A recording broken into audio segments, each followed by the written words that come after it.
Question number 35. Let L0 be the line defined by the vector equation I plus 2j plus 3k plus lambda into I plus j plus k with lambda real. So we know one point on the line, that is 1, 2, 3, and we know the direction ratios of this line, which are 1, 1 and 1. Which of the following vector equations with mu real defines a line which intersects L0? Okay, and we have 4 options with us, and all 4 options represent lines with different direction ratios, as you can see here. Now this is a very simple problem, but before we begin to solve this, you may recall that if we are in the 2 dimensions, then a pair of lines can either be parallel to each other or intersecting or coincident. We have seen that in the chapter on pair of straight lines. Whereas in 3 dimensions, okay, you have all these possibilities, but in addition to this, there is also a 4th possibility of lines being non-coplanar. Okay, and we call such lines as the skew lines. However, as far as this problem is concerned, we are not interested in the skew lines. We want to find that line which is coplanar with this line, and more importantly which intersects this line. Okay, so this is the equation of the given line L0. As I noted earlier, it has direction ratios 1, 1, 1, passes through the point 1, 2, 3. Now I first checked option D. Option D has direction ratios -1, -1, -1. Okay, which means this line can either be parallel to our line or it will be coincident with this line. Okay, because as in 2D we have parallel lines having same slope, in 3D we have parallel lines with same direction ratios. Okay, so what I did to check that is, I knew that L0 passes through 1, 2, 3, and from option D we can find out coordinates of any one point on the line, and here that point is -1, -2, -3. Okay, so then I found out the direction ratios of that line which passes through 1, 2, 3, that is the point on L0, and -1, -2, -3, which passes through LD, or LD passes through that. And if you find the direction ratios of such a line, then you will get 2, 4, 6. 1 minus 1, 2, 2 minus 2, 4, 3 minus 3, 6, or 1, 2, 3. So clearly 1, 2, 3, this vector is not collinear with 1, 1, 1. So this confirms that L0 and LD are parallel to each other. Okay, so we have eliminated option D. And now I have dealt with option C. And now I am using the condition for coplanarity of 3 lines.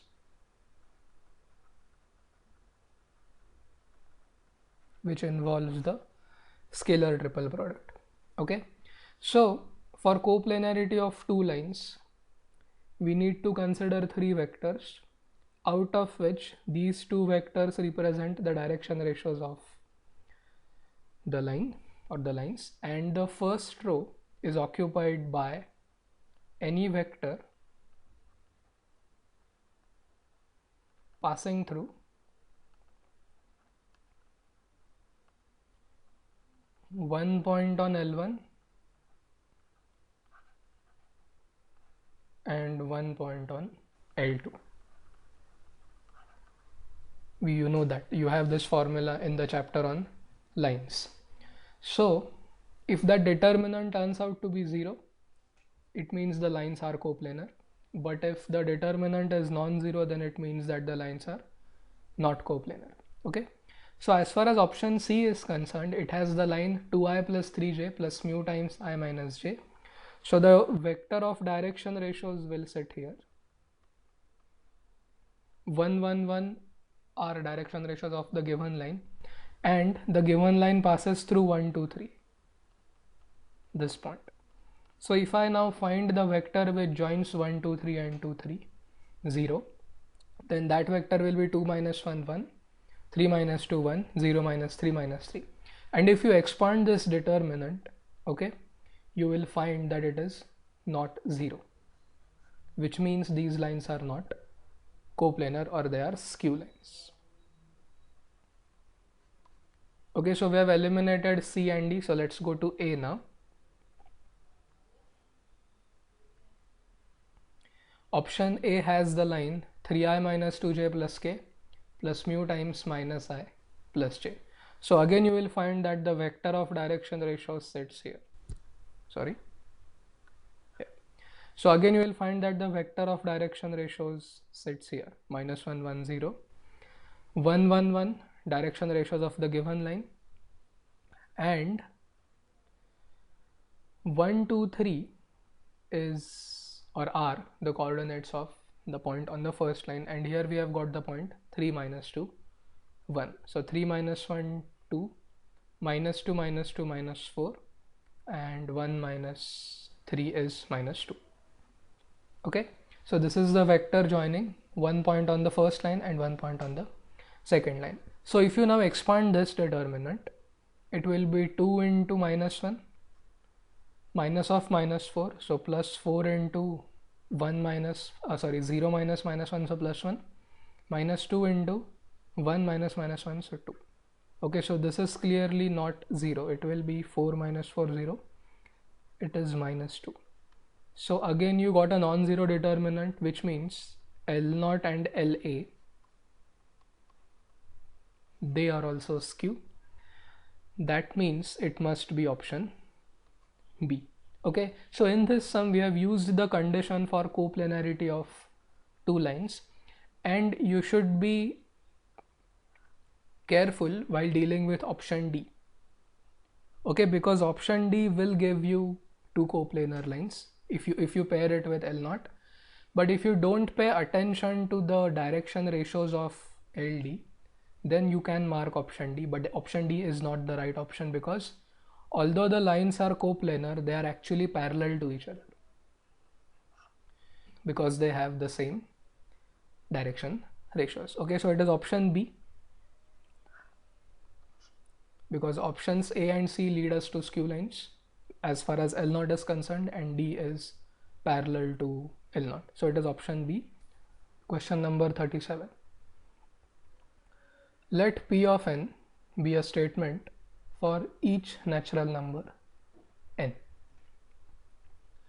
Assume that P of n plus 1 is true, or is a true statement whenever P of n is a true statement. Suppose P of 2018 is true. Then which of the following statements is true?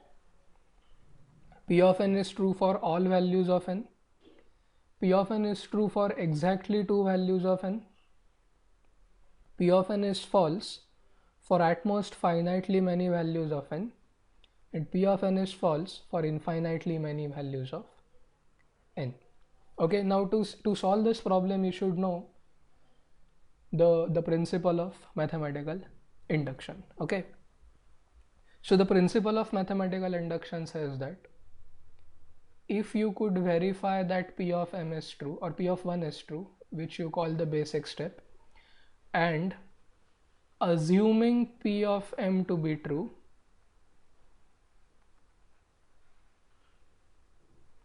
if we could show that P of m implies P of m plus 1, then the statement will be true for all natural numbers. That is what you study, or that is how you prove various results in mathematics using the principle of mathematical induction. So the first step is called as the basic step, and the second step is called as the inductive step. Now according to the problem, it is not known whether P of 1 is true, P of 2 is true. Okay, what's known as P of 2018 is true. Okay, and it is given that whenever P of n is true, P of n plus 1 is true. So what does it mean? It means that P of 2018 being true implies that P of 2019 is true, which will imply that P of 2020 is true, and so on. Okay, which means for all values of m greater than or equal to 2018, P of m is true. Okay, because it is given in the problem. Whenever P of n is true, P of n plus 1 is true. Basically a conditional statement. Okay, so that rules out option D. Why? Because according to option D, P of n is false for infinitely many values of n, and that is not true. Because for all m which are greater than or equal to 2018, P of m is true. So if at all it is false, it is going to be false for finitely many values from 1 to 2017. Okay, so definitely D is not right. Now we will go to, or we will consider P of 2017. Have they said anything about the validity or truth value of P of 2017? No. So its truth value can either be true or it can even be false. We don't know about that because we don't have enough data provided in the problem. Okay, we don't know the truth value. Okay, and now comes the main part. Okay, in the problem, if you read it carefully, it says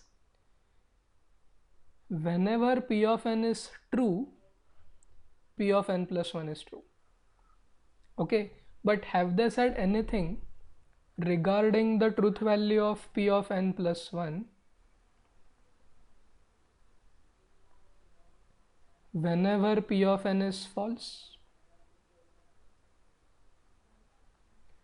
Okay, they have not mentioned anything about that, isn't it? So whenever P of n is true, we can conclude that P of n plus 1 is true with 100% certainty. However, when P of n is false, we cannot comment on the truth value of P of n plus 1. So this means that because it has not been mentioned what happens to P of n plus 1, whenever P of n is false, P of 2017 or its truth value can either be true or false, and this is true in general for any statement Pj for which j lies between 1 and 2017. Okay, so we cannot be sure whether they are true or false. They can be true, they can be false. Okay, but we as of now do not know because there is insufficient data to make a definite conclusion. So what will we say? Clearly we cannot mark option A which says P of n is true for all values of n, because there is this uncertainty regarding the statements where n is between 1 and 2017. There is also no question of B. P of n is true for exactly 2 values of n, because here itself we have proved that it is true for 3 values of n. Okay, so what's left is option C, and that is the right option, which says P of n is false for at most finitely many values of n.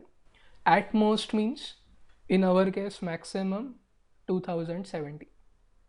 Okay, 1 to 2017, and they are saying at most.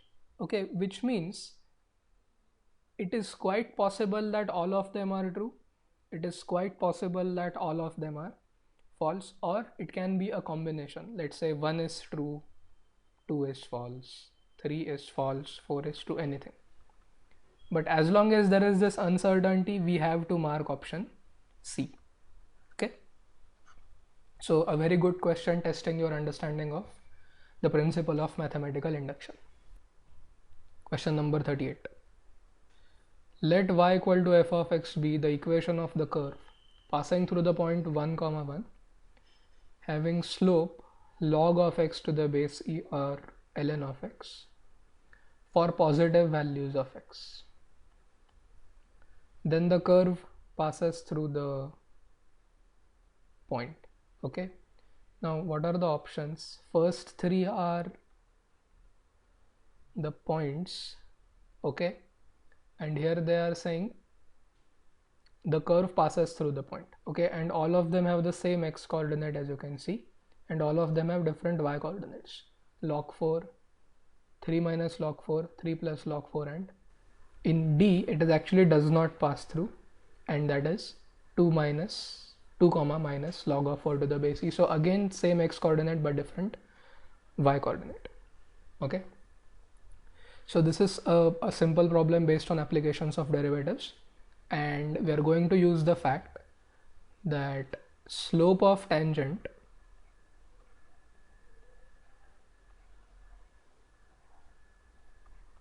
okay can be considered to be slope of the curve at that point, because tangent approximates the particular curve.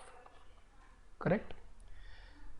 So we can now write, if the equation of the curve is y equal to f of x, as they are saying, dy by dx must be equal to log x.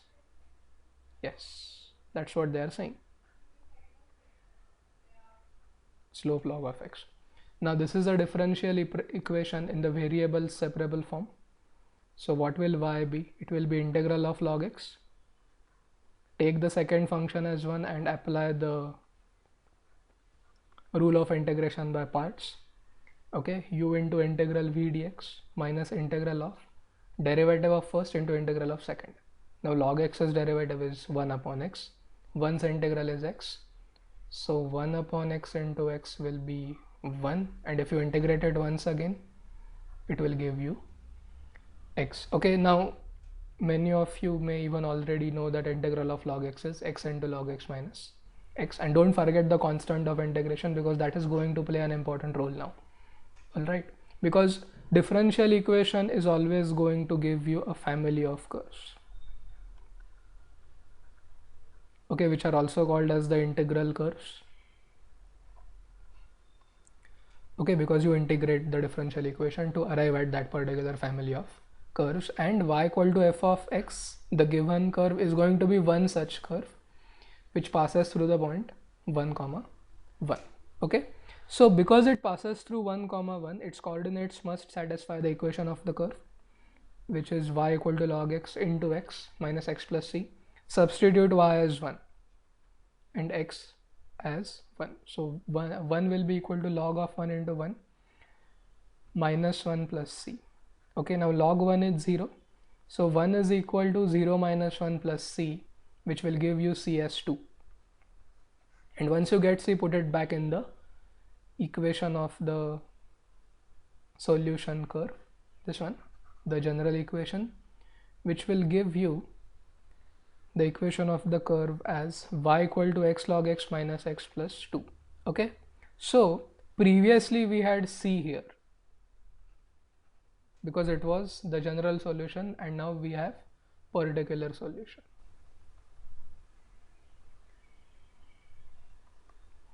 Okay, yes, now as we pointed out earlier, all these points have x coordinate 2. Okay, so we will now see what happens if we put x equal to 2 here. You will get 2 log 2 minus 2 and this plus 2 as it is. So that will be 2 log 2 or log 4. So do we have this point 2 comma log 4? Does this point appear in the options? Yes, that is option A, 2 comma log 4.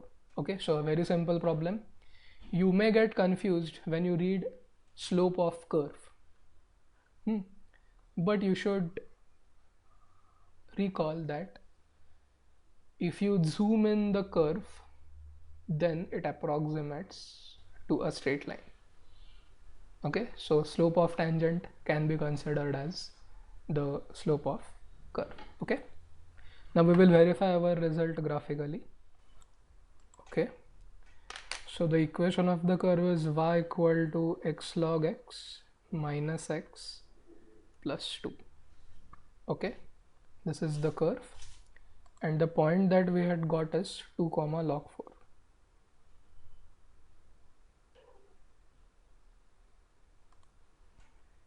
And if I zoom in, then you will find that this particular point actually lies on the curve. Okay, now why did I say that slope of curve is as good as slope of tangent at that particular point? Here is the answer. Let's quickly find out the equation of the tangent at this point to the curve, which will be y minus log 4 equal to the slope of the curve at this point. Now we know that the slope is dy by dx, which is log 4. Okay, sorry, not log 4, it will be log 2, right? Log x, yes, into x minus x1. So this pink line is going to be the tangent. Now observe carefully what happens in the vicinity of this orange point when we zoom in. Currently you can clearly see that this is the curve and this is the tangent. Okay, but the moment we start zooming in, then you cannot really distinguish between the curve and the tangent line. Okay, they appear to coincide because now we have zoomed in enough. Okay, so let me hide the tangent. You'll get the blue curve. See, now this is not a straight line, this is curve zoomed in near 2 comma log 4, and this is the line, okay, the tangent line. So if you zoom out,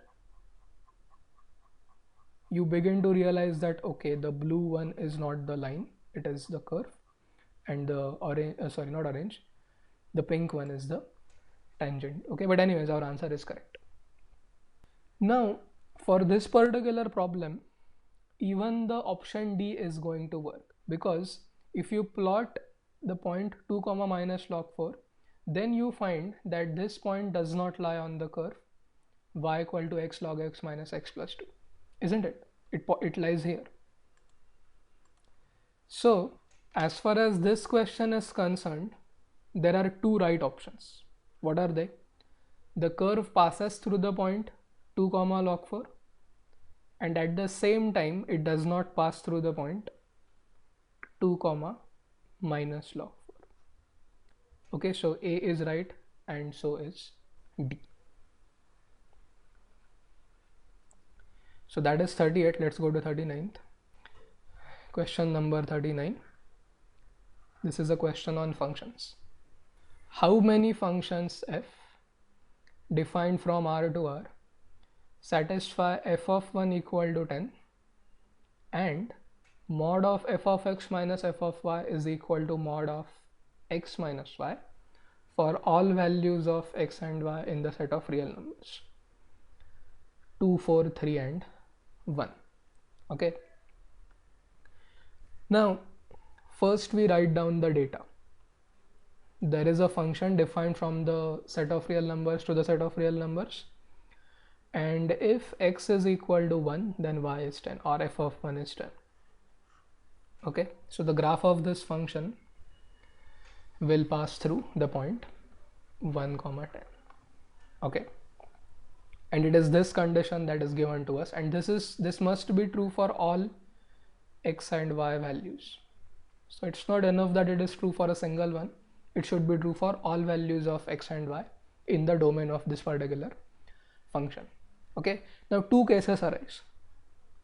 Case 1 is trivial, where x and y are equal to each other, and this property is possessed by all functions, right?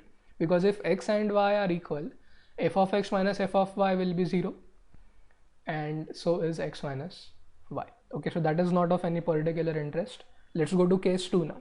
What happens if x is not equal to y? Now for case 2, you need to know the properties of the modulus function, correct? And because x is not equal to y, mod of x minus y can now not be equal to 0, so you can divide. So you'll get mod of f of x minus f of y upon mod of x minus y equal to 1 for all values of x and y, and because we have mod, we can now say that f of x minus f of y upon x minus y can either be equal to plus 1 when both of them have the same sign, or it can be equal to minus 1 when each one has a different sign. Okay, so here both f of x minus f of y and x minus y, they are of same sign. So that slope is 1, slope of the secant. And here the signs of f of x minus f of y and x minus y, they are opposite. So if one is positive, the other one is negative, and that is why the slope of the secant is -1. And more importantly, this is true for all values of x and y. Okay, now what does that mean? That means the graph of the function must be a straight line, because otherwise you don't have any other known curve for which f of x minus f of y upon x minus y, or slope of secant, to be a constant. It must be the straight line. Okay, so we now have got two straight lines, one with slope 1 and the other one with slope -1. Okay, but both of them must pass through which point? 1 comma 10, because f of 1 is 10. So can we now get equations of two such lines which pass through 110, with one line having slope 1 and the other line having slope -1? Of course. Okay, yeah, so basically if the slopes are 1, then there are infinitely many such lines, y equal to x plus c or y equal to minus x plus c with slope -1. Now you have to substitute y as 10 and x as 1. Okay, that will give us the first line as y equal to x plus 9 and the second line as y equal to minus x plus 11, because here the slope is -1. So if you substitute y as 10 and x as 1, c will be equal to 11, the y-intercept. Okay, so are there two lines, and each of these lines represents a function which is defined for all real values, and more importantly it satisfies this property. Correct? So how many functions are there? 2. So option A. Yes. Question number 40.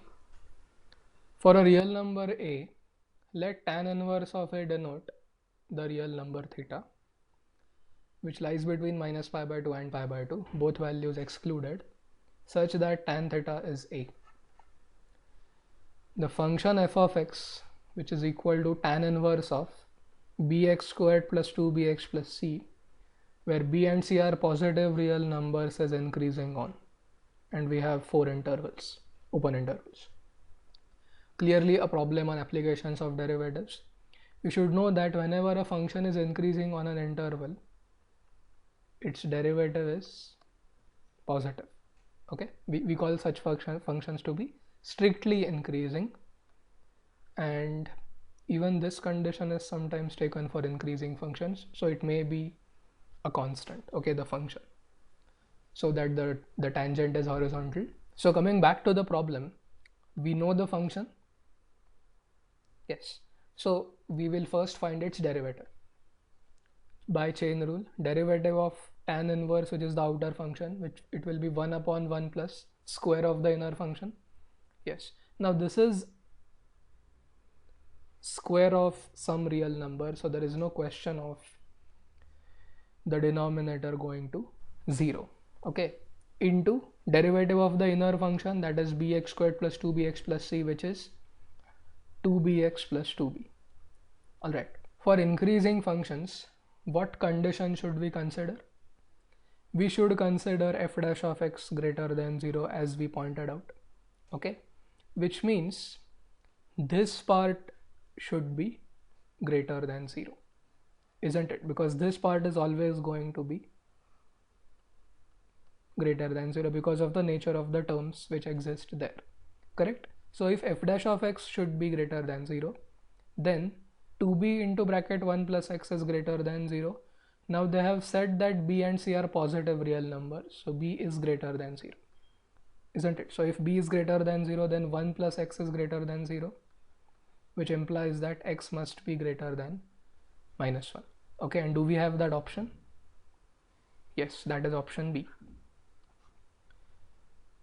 The function f of x is increasing on the open interval minus 1 comma infinity.